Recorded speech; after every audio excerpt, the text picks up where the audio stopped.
وقت گزرا، گھر میں بیٹھے تو وقت آنے پر اللہ کے حکم سے بی بی ہاجرہ سے نکاح بھی ہو گیا۔ جب نکاح ہو گیا وہاں پر بیٹھے اپنی وقت زندگی گزاری، اتنی زندگی گزاری، اتنی عبادات کی، مشہور واقعہ ہے، کئی مرتبہ میں بیان کر چکا ہوں۔ اللہ تبارک و تعالیٰ نے صرف ایک اولاد نہیں دی آپ کو، باقی ہر چیز سے نواز دیا۔ ابراہیم علیہ السلام کے پاس ہر عیش و عشرت کی زندگی کی ہر چیز موجود تھی، اتنا مال و دولت، اتنا مال و دولت کہ دنیا کے اندر کسی کے پاس نہیں تھا۔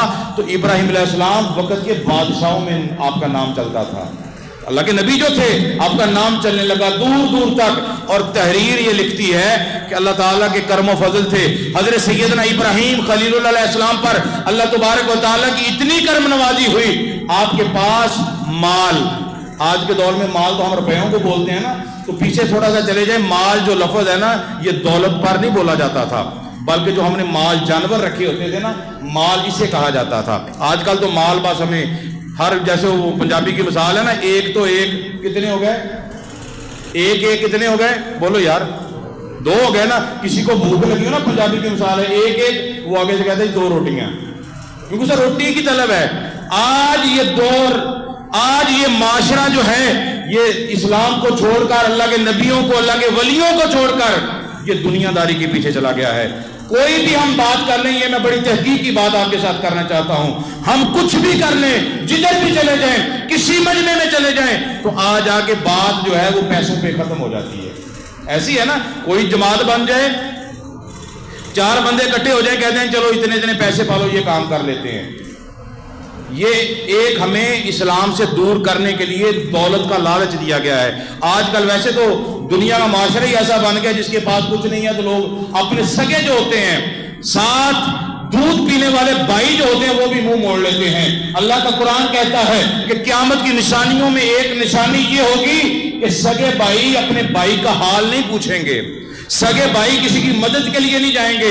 اگر کسی کے ساتھ طلب ہوگی، ضرورت ہوگی، اگر کسی کے پاس کسی طرح کی تمنا ہوگی، اگر وہ بیمار بھی ہوگا نا، اپنا بھائی نہیں بھی ہوگا، اس کی تیمارداری کے لیے بھی ہاسپٹل میں بھی چلے جائیں گے، اس کے گھر میں بھی چلے جائیں گے۔ ساتھ دودھ پینے والا بھائی دوسری چارپائی پر مر رہا ہوگا، لوگ اسے بلانا پسند نہیں کریں گے، حال چال نہیں پوچھیں گے۔ آج کل ہم دیکھ رہے ہیں ایسے ہی ہو رہا ہے، میرے سامنے میں نے خود ایسے گھر دیکھے ہیں، اور الحمدللہ کئیوں کی صلح بھی کروا دی ہے۔ ایسے گھر دیکھے ہیں کہ جن کا ایک بھائی کھانے کے لیے تڑپ رہا ہے، دوسرا بھائی ہر روز ریسٹورنٹوں میں جا کے کھانے کھا رہا ہے، مدد نہیں کر رہا، اور دوسرا جہاں سے ضرورت ہوتی ہے یا پیسے کی یا کسی کے ساتھ رشتہ کرنا ہوتا ہے، اسے کھانسی بھی آ جائے نا، شہد پیش کیا جاتا ہے، یہ لو تحفہ لے لو، تمہاری کھانسی ختم ہو جائے گی۔ ابراہیم خلیل اللہ علیہ السلام پر اللہ نے اتنا کرم کیا، آپ کے پاس اتنا مال آ گیا، اتنا مال آ گیا کہ سمجھانے کا ادا کے لہدہ ریوڑ، دودھ دینے والے لہدہ، نہ دودھ دینے والے لہدہ، جو بچے دینے والے وہ علیحدہ، یعنی کہ ہر طرح کے ریوڑ علیحدہ علیحدہ کر لیے، بھیڑ بکریوں کے ریوڑ، نر مادہ کے ریوڑ علیحدہ علیحدہ کر لیے۔ ابراہیم علیہ السلام پر اللہ کا اتنا فضل ہو گیا، اتنا کرم ہو گیا، سب کے ریوڑ علیحدہ علیحدہ کر کے ابراہیم علیہ السلام نے ان کو چرانے کے لیے نوکر چاکر رکھ لیے۔ اللہ کا کرم ہو گیا، وقت گزرا، ابراہیم علیہ السلام ایک دن اپنے مال میں خوش ہیں تو اللہ کی عبادت بھی کر رہے ہیں، تو اللہ تبارک و تعالیٰ نے اپنے ملائکہ سے کہا، ملائکہ وہ وقت یاد کرو جب میں نے ابراہیم پر کرم و فضل کیا۔ ابراہیم علیہ السلام پر اللہ تعالیٰ نے اپنی عنایت کی بارش کی، رحمتوں کی بارش کی، تو ابراہیم علیہ السلام نے نوکر چاکر رکھ لیے۔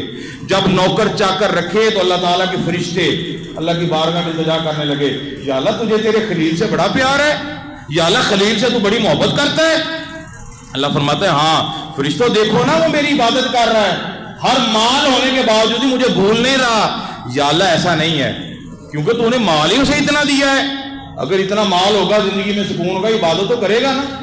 جو بندے کے پاس مال ہی نہیں ہے وہ تو بندہ جا کے محنت مزدوری کرے گا، نمازوں کا ٹائم بھی چلا جائے گا، عبادت بھی نہیں کر سکتا، اگر عبادت کرے گا تو محنت مزدوری رہ جائے گی۔ فرشتے نے کہا یا اللہ اگر مال اتنا اس کے پاس ہے تو پھر تیری عبادت کرے گا؟ فرمایا نہیں ملائکہ ایسی بات نہیں ہے، یا اللہ میں تیرے خلیل کو آزمانا چاہتا ہوں۔ کہا کیسے؟ کہا کہ اس سے بڑی آزمائش اور کیا ہوگی کہ 2 بیویاں ہونے کے باوجود بھی میں نے اسے اولاد نہیں دی۔ علماء اکرام فرماتے ہیں 70 سال یا 80 سال آپ کی عمر ہو گئی تھی، آپ کی اولاد نہیں تھی، یا اس سے بھی زیادہ تھی، اولاد نہیں تھی، دو بیویاں بھی ہیں، بیماری بھی کوئی نہیں ہے، ایسی پریشانی بھی کوئی نہیں ہے، طاقت اللہ تعالیٰ نے یہ دی ہوئی ہے۔ اگر خلیل اللہ ہاتھ اٹھائیں کہیں کہ یا اللہ دے مجھے اولاد، اللہ خلیل کی دعا موڑتا نہیں ہے، پھر بھی اللہ تعالیٰ خلیل کی دعا سنتا ہے، لیکن مانگا بھی کچھ نہیں، ہاتھوں کو اٹھایا بھی نہیں، بس کیا کہ یا اللہ تیری رضا پہ راضی ہوں، یا اللہ تیرا شکر ہے، یا اللہ تو جس حال پہ رکھے میں رہنے کے لیے راضی ہوں۔ ہر طرح فرشتہ کہتا ہے میں آزمانا چاہتا ہوں، دیکھنا چاہتا ہوں، کیسے؟ کیا دیکھے گا؟ فرشتہ کہتا ہے یا اللہ مجھے طاقت عطا فرما۔ اور علماء اکرام فرماتے ہیں اس بات کو مفتی احمد یار نعیمی نے خود کی پڑھی ہے، اس کی تفسیر کے اندر مفتی احمد یار نعیمی نے اس کی تشریح اس انداز سے کی ہے، ابراہیم خلیل اللہ علیہ السلام کے ساتھ وہ فرشتہ جو تھا اللہ کا جبریل، اللہ کا مقبول فرشتہ جس کا نام جبریل امین ہے، دنیا مشہور واقعہ ہے، میں کئی مرتبہ میں نے بیان کیا لیکن اشارے کے طور پر وقت ہو گیا، میں سمجھانا چاہتا ہوں۔ فرشتہ آتا ہے ابراہیم علیہ السلام کے پاس، دنیا میں ابراہیم کے علاوہ اللہ کا نام لینے والا کوئی نہیں ہے، ابراہیم ہے جو اللہ کے ساتھ محبت کرتے ہیں، اللہ ہے ابراہیم سے محبت کرتا ہے۔ وہ فرشتہ آیا، ایک پتھر کی اوٹ کے پیچھے چھپ گیا، ایک انسانی شکل میں اللہ کا ذکر کرنے لگا۔ بلند آواز سے سارے بولو اللہ، بلند آواز سے پڑھتے رہو اللہ اللہ اللہ اللہ۔ وہ فرشتہ پڑھنے لگا، زور زور سے پڑھنے لگا۔ جب بندہ زور زور سے پڑھنے لگا نا، وہ فرشتہ انسانی شکل میں آیا تو ابراہیم علیہ السلام کے کان کے اندر آواز پہنچی، تو ابراہیم کا طاقت دی تو آپ کو نظر آ گیا کہ فلاں پتھر کی اوٹ میں بیٹھا ہے۔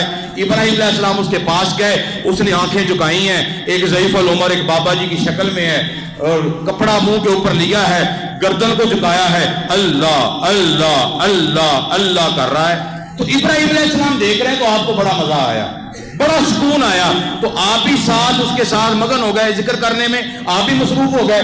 جب ابراہیم علیہ السلام ذکر سن کے ذکر کر کے ذکر میں مست الست ہو گئے تو اللہ تبارک و تعالیٰ کے ملائکہ نے، اس فرشتے نے، اس بابا جی نے اب ذکر کرنا بند کر دیا۔ جب مزہ آنے لگا نا تو ذکر کرنا بند کر دیا۔ ابراہیم علیہ السلام مست الست ہو گئے، اتنے مست الست ہو گئے تو وہ بندہ جو تھا وہ خاموش ہو گیا۔ ابراہیم نے کہا یار مجھے مزہ آ رہا تھا، تو نے کیوں چھوڑ دیا؟ اس نے کہا پہلے میں کر رہا تھا اپنی مرضی سے، پہلے میری مرضی تھی، اب تمہیں پسند ہے، اب سودا ہوگا۔ پھر میں بول کیا سودا ہے؟ یہ سارا بکریوں کا ریوڑ مجھے دے دے، جہاں ریوڑ تیرا ہوگا میرے یار کا نام لے، بلند آواز سے سبحان اللہ، یہ سارا ریوڑ تیرا ہو گیا، اب میرے یار کا نام لے۔ اس نے پھر نام لینا شروع کر دیا، الا اللہ الا اللہ الا اللہ، بار بار نام لینا شروع کر دیا۔ ابراہیم علیہ السلام پھر مستلست ہو گئے، پھر وہ خاموش ہو گیا۔ اب ابراہیم نے کہا اب کیا ہو؟ اس نے کہا جی جتنا سودا تھا، جتنی قیمت تھی پوری ہوگی، اب نیا سودا ہوگا، اب یہ ریوڑ بھی مجھے دے دو۔ پھر وہی ہوا، آپ پھر مستلست ہو گئے، گم ہو گئے، پھر وہ خاموش ہو گیا۔ اب سودا ریٹ ختم ہو گیا، قیمت ختم ہو گیا، اب نیا سودا۔ حتیٰ کہ سارے ریوڑ جتنے تھے، جتنے نوکر چاکر تھے، میری بات پر ذرا غور کرنا، جتنے نوکر چاکر تھے، جتنی مال و دولت، ہر چیز ابراہیم علیہ السلام نے اپنے یار کے نام پر قربان کر دی۔ اب جب سب ختم ہو گیا، ابراہیم علیہ السلام مست الست ہو گئے، ہر چیز دے دی، اب خاموش ہو گیا۔ کہا اب کیوں خاموش ہو گیا؟ اس نے کہا پھر وہی، اب نیا سودا ہوگا۔ ابراہیم علیہ السلام فرمایا اچھا؟ اس نے کہا جی اب کیا لینا ہے؟ اس نے کہا ابراہیم اب تیرے پاس دینے کے لیے بچا کیا ہے؟ اب کچھ بھی نہیں ہے تیرے پاس جو تو مجھے دے گا۔ کہا کہ اچھا اگر میرے پاس مال نہیں ہے، یہ میرا جسم تو ہے نا، اب مجھے تو لے لے، میں تیرے ساتھ رہنا چاہتا ہوں۔ ابراہیم علیہ السلام کی بات سنیں، کہتے ہیں کہ مال و دولت، بھیڑ بکریاں بھی تیری ہو گئی، ہر چیز کا ریوڑ تیرا ہو گیا، ہر چیز میں نے تجھے عطا کر دی، جتنا میرا ریوڑ تھا میں نے سب تجھے دے دیا، میرے نوکر چاکر سارے میں نے تجھے دے دیے، سارا مال تجھے دے دیا۔ اب مال کو چارہ ڈالنے کے لیے کسی غلام کی ضرورت ہوگی، کسی نوکر کی ضرورت ہوگی۔ میں تجھ سے کبھی رزق نہیں مانگتا، میں تجھ سے کبھی کپڑا نہیں مانگتا، کبھی کھانے کے لیے نہیں مانگتا، تو میرے یار کا نام لے لیا کر، میں تیرے کام کر دیا کروں گا، میں تجھ سے کچھ نہیں مانگتا۔ جب اتنی بات ہوئی نا، وہ بابا جی جو تھے انسانی شکل میں آئے ہوئے دوبارہ فرشتے بنے، کہا میں تو اللہ کا فرشتہ جبریل ہوں، میں تو تیرا امتحان لینے کے لیے آیا ہوں۔ ابراہیم نے کہا میں امتحان دینے کے لیے کب قابل ہوں؟ میں تو اللہ کی عبادت کرتا ہوں، میں تو محبت اللہ کی کرتا ہوں، تو اللہ کے لیے کرتا ہوں، میں لوگوں کے لیے نہیں کرتا۔ فرشتہ اللہ کی بارگاہ میں جاتا ہے، اللہ فرماتا ہے